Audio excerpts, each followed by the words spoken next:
always been drawn to old, abandoned places, so when I heard about the decaying mansion on Willow Street, I couldn't resist the urge to explore it. As I stepped inside, the air grew heavy, and an eerie silence enveloped me. Cobwebs clung to the corners of the room, and the floorboards creaked beneath my feet. As I ventured deeper into the mansion, I stumbled upon a grand piano in the parlor.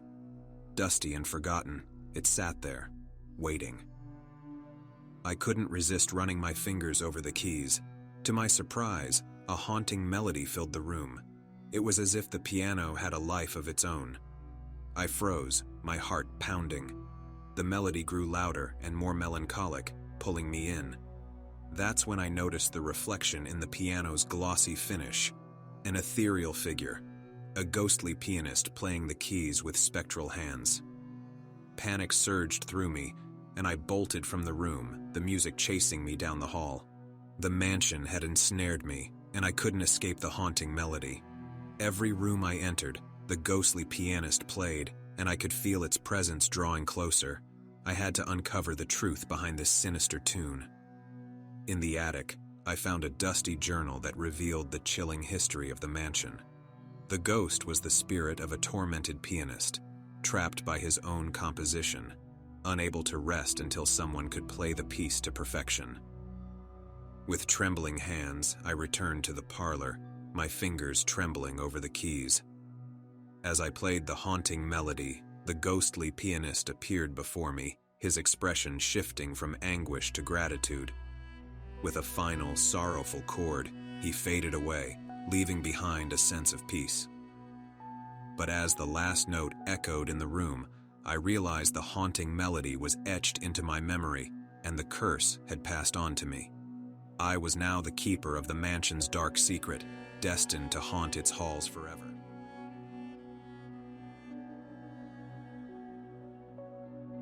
I had always been drawn to the forest behind our house. Its towering trees and winding trails held a certain allure that I couldn't resist. One summer evening, as the sun dipped below the horizon, casting long shadows through the woods, I decided to venture deeper than ever before. As I delved into the heart of the forest, an eerie feeling washed over me. The trees seemed to lean in, their branches forming grotesque shapes, and the leaves rustled with an unnatural, whispering voice. It was as though the woods were alive, watching and waiting. I followed the whispering sound deeper into the forest, feeling the temperature drop with every step. My heart raced, and my breath hung in the cold, damp air. In a small clearing, I saw them, ghostly figures, pale and translucent, their eyes fixed on me with hollow stares. They beckoned me forward, their whispers growing more urgent. I couldn't resist their call, drawn closer and closer until I was surrounded by their ethereal forms. They spoke in hushed, mournful tones, telling stories of their tragic deaths in the woods, lost souls bound to this cursed place. Desperation clawed at me as I realized I had stumbled into a realm between the living and the dead. I pleaded for release, but the spirits demanded a sacrifice, a life to join their ranks. As their icy fingers reached out, I felt a sharp pain in my chest. But just as I thought my fate was sealed, the whispering grew frantic, and the spirits dispersed into the darkness. I was left alone, shaken and terrified.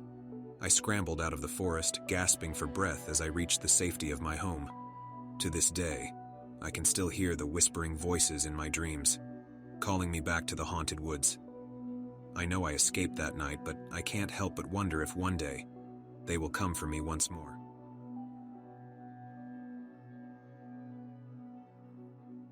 I had always been fascinated by antique shops, and one fateful day, I stumbled upon an old, ornate mirror that seemed to call to me. The shopkeeper warned me that it was cursed, but I scoffed at the idea, purchasing it without a second thought. As I hung the mirror in my bedroom, an unsettling feeling washed over me. That night, I saw my reflection move independently, its eyes meeting mine with a sinister grin. I dismissed it as a trick of the light, but it happened again and again, each time more pronounced. My reflection whispered secrets and urged me to join it. It revealed hidden desires and dark thoughts, tempting me to embrace my darkest impulses. I was both entranced and horrified, unable to look away from my malevolent doppelganger. Desperation gnawed at me as I realized the mirror was slowly consuming my identity. I sought help from experts, but they could offer no solution. The curse was insidious, and I was running out of time. One night, as I stood before the mirror, my reflection reached out and grabbed my hand. I felt an intense surge of cold, dark energy coursing through me, and in an instant, our roles reversed.